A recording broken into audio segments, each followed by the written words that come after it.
Como devo agir com pacientes com uma estrutura corporal muito rígida? Bem-vindo, bem-vinda a mais um vídeo da série Insights. E hoje nós vamos trabalhar com essa pergunta: como devo agir com pacientes com estrutura corporal muito rígida? Eu vou apresentar para vocês a minha experiência clínica de mais de 25 anos trabalhando com o toque e espero que isso acrescente para que você possa olhar os seus pacientes de uma forma diferente a partir desse vídeo. A rigidez, normalmente, ela está relacionada com diversas variáveis, mas tem algumas que eu acho que são mais importantes serem destacadas. Nós temos o fator genética. Existem muitas pessoas que, geneticamente, já têm uma predisposição a desenvolver um corpo mais rígido, já tem uma musculatura mais densa, e me faz lembrar um primo de segundo grau, que é uma pessoa extremamente forte, e eu falo que quando encosto nele é a mesma coisa de estar encostando numa parede. E essa pessoa, ela tem uma outra questão envolvida na vida dela, que é um construtor. Então é uma pessoa que pega peso, ele consegue pegar uma casa da base até o acabamento, e é uma pessoa que é extremamente propensa ao trabalho, ama trabalhar. Então, junta a genética mais a questão de vida, a escolha de uma profissão, que isso tudo também vai influenciar em relação à rigidez corporal, a ergonomia, as escolhas esportivas.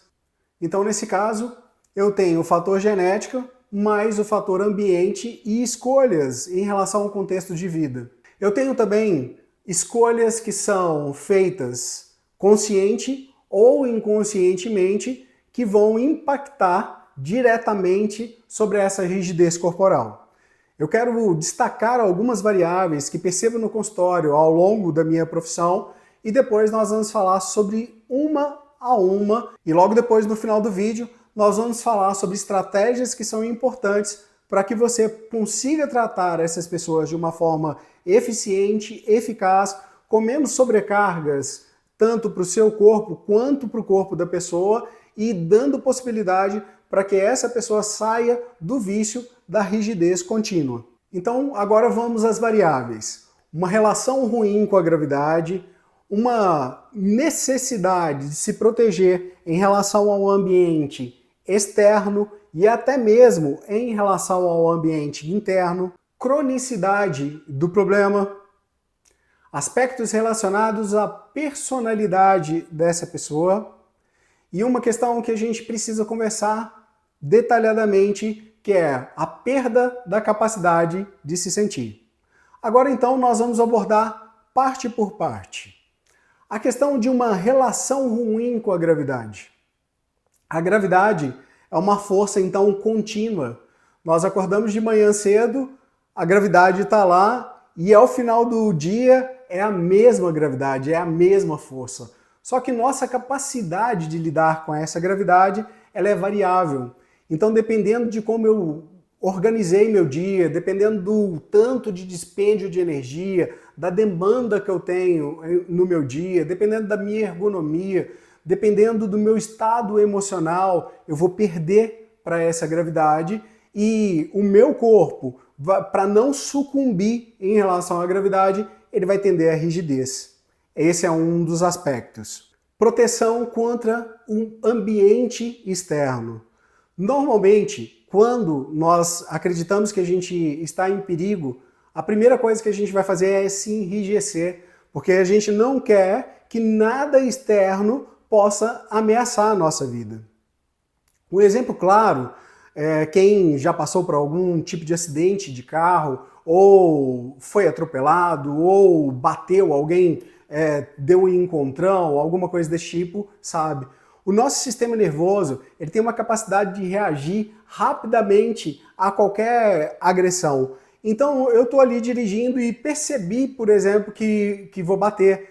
Qual que é a tendência? É enrijecer, porque o corpo ele não quer que aquele impacto seja tão nocivo para as estruturas. Isso é comum. E mesmo que eu não esteja prestando atenção, os meus órgãos do sentido vão organizar, eles vão orquestrar uma ação para que meu corpo sofra menos. Essa é uma das questões. E agora tem uma questão muito importante: proteção contra nós mesmos. A pessoa ela pode estar nessa ação de proteção contra si mesmo. Se eu tenho um conteúdo interno, se eu estou intimamente desequilibrado, se estou experimentando emoções que são emoções ruins, conflitos, ou eu preciso lidar com determinadas emoções, às vezes segurando, principalmente a raiva. A raiva, quando é contida, ela vai ficando ali e aquilo é como se entrasse em ebulição. É como se fosse um vulcão. Só que diferente de ter uma explosão, existe uma implosão. É uma energia interna que fica contida. E o que a gente vai precisar fazer? A gente vai precisar enrijecer o nosso continente para que o conteúdo interno não extravase. Isso também é uma das coisas que provoca essa rigidez tecidual tão grande, esse corpo tão rígido que está se protegendo no meio interno. Outra variável, cronicidade do problema. Se eu tenho um problema que é mais agudo, normalmente os tecidos eles não tiveram que se adaptar tanto. Quanto mais crônico o problema, quanto mais tempo a pessoa lida com aqueles sintomas, com aqueles desequilíbrios, é mais tempo de compensação que o corpo precisa fazer. E toda compensação tem seu custo.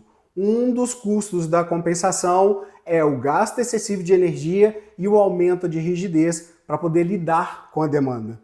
E o que nós podemos falar sobre os traços de personalidade? Existem pessoas que entendem que na vida tudo é com muito esforço. Às vezes a pessoa tem uma tarefa para poder fazer, ela já antecipa aquela tarefa acreditando que ela vai ser muito mais difícil.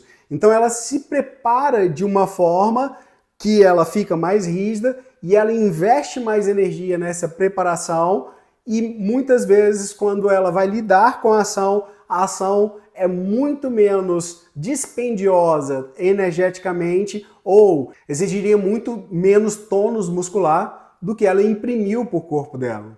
É só a gente pensar, não sei se já aconteceram com vocês, sabe quando a gente olha uma caixa e aí você olha a caixa e uma caixa grande e você acredita que aquela estrutura está pesada.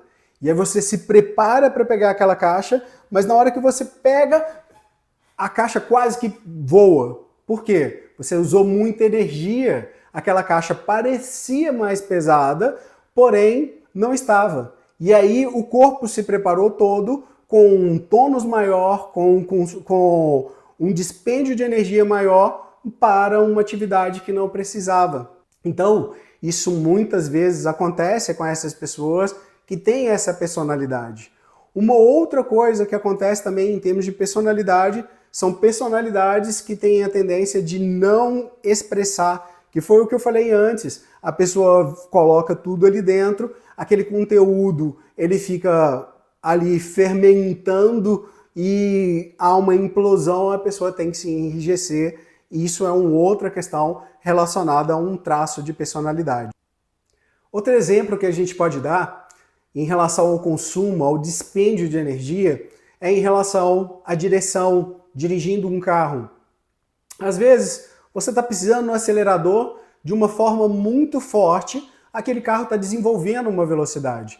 Só que hoje os sistemas são preparados para consumo de energia menor. Então, se você vai tirando um pouquinho de nada o pé do acelerador, o carro continua se desenvolvendo numa velocidade grande, porém com um consumo menor de energia. Outra coisa também, pegando o link com esse exemplo da direção, é a questão das marchas. Às vezes a gente está fazendo uma determinada coisa que vai demandar um tempo maior e a gente quer acelerar para fazer aquilo. Só que eu posso colocar a velocidade que for, mas aquela ação, aquela situação, ela demanda um tempo. É igual a gente cozinhar. Existem determinados alimentos que têm um ponto de cozimento. E eu posso estar ansioso do jeito que for para que ele fique cozido, que não vai adiantar. Então a gente precisa adequar as marchas, a gente precisa adequar a questão do tempo. E isso é importante a gente ensinar para essas pessoas também.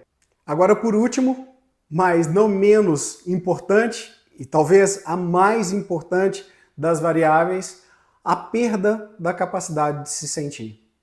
Nós estamos vivendo num mundo que tudo é feito no automático.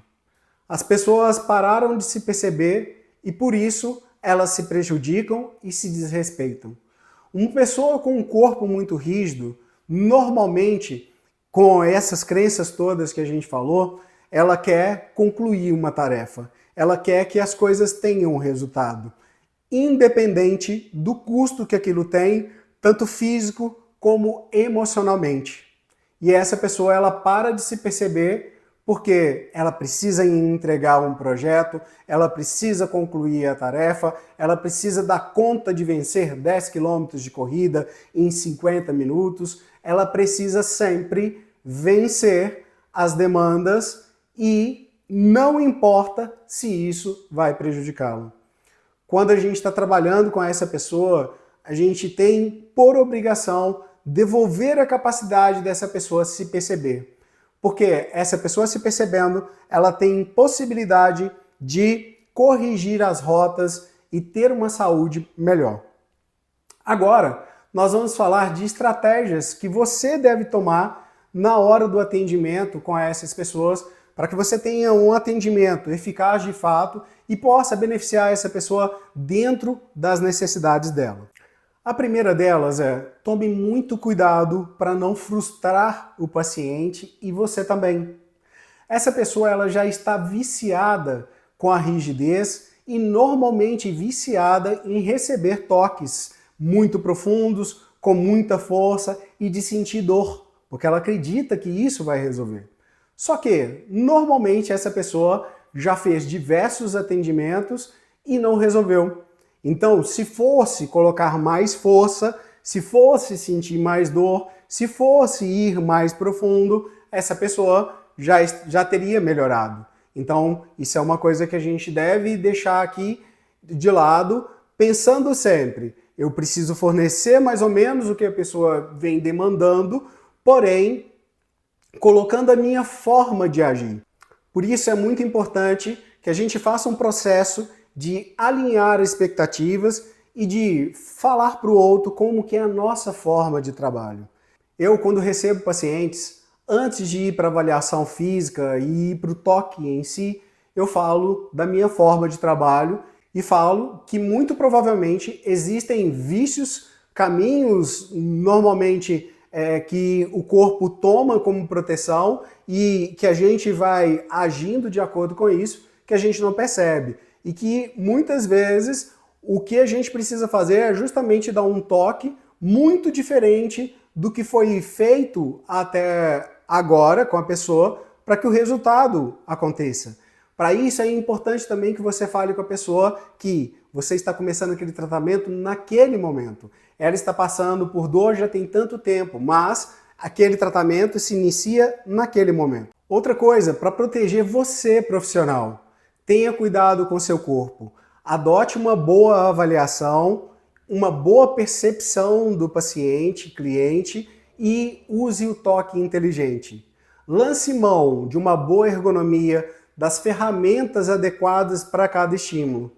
Normalmente, é interessante que você utilize ferramentas maiores, às vezes até já no início do trabalho, mas você vai colocar uma ferramenta maior com uma profundidade menor. Você vai agir no superficial, vai conseguir trabalhar uma área ampla com estruturas mais rígidas. Então você tem uma vantagem mecânica, ou seja, você tem uma estrutura rígida que você está trabalhando uma ferramenta num tecido mole. Com isso você vai conseguir vencer aquela barreira superficial, a pessoa já vai ter um conforto e você vai aprofundando nas estruturas, sem fazer muita força, mas tendo um resultado que às vezes aquela pessoa nunca experimentou na vida. Sempre tenha em mente algumas variáveis do estímulo: profundidade, frequência, duração e também como que esse estímulo vai ser executado. Vai ser um estímulo perpendicular? Vai ser um estímulo mais tangencial? tudo isso faz diferença. E você saber o tempo que você vai atender aquela pessoa, quantas vezes ela vai vir por semana, qual que é o período entre um atendimento e outro, isso tudo na percepção do paciente em relação ao seu primeiro atendimento, você já vai ter possibilidade de entender quais variáveis usar para trazer benefício para a pessoa. Uma coisa que eu quero que você mantenha em sua mente, que para uma pessoa muito rígida, que normalmente está se protegendo, se sentir fragilizada é uma coisa que ela não quer. Então, não se sentir é muito comum. Porque se ela se sentir, ela vai ter que entrar em contato com essa fragilidade e pode ser que naquele momento ainda ela não tenha condição. Então, se você lançar mão da tríade da percepção, que é a questão de sensibilizar o olhar, uma escuta ativa e um toque inteligente, você vai perceber junto com aquela pessoa qual o momento adequado dela fazer esse mergulho interno, que é profundo e que não necessariamente precisa ser utilizado força. E minha mensagem final é a seguinte: respeite o limite do outro. Por quê? Muitas vezes aquele corpo muito rígido, que conscientemente, pela pessoa ali que está ali te falando, que chegou com as demandas dela, ou o corpo parecendo que está pedindo um estímulo mais profundo, ele na verdade ele quer ser respeitado. Aquele corpo ele pode entender aquele estímulo como um estímulo agressor, como um desrespeito, como uma invasão à sua intimidade. Na percepção do outro, o corpo ele vai te dizer sempre o que você precisa fazer. E se você estiver atento, presente, tenho certeza absoluta que você fará um grande atendimento. Lembre-se, toda rigidez tem a sua história para contar. Eu sou Fabiano Barbosa, vamos juntos resgatar vidas com as mãos.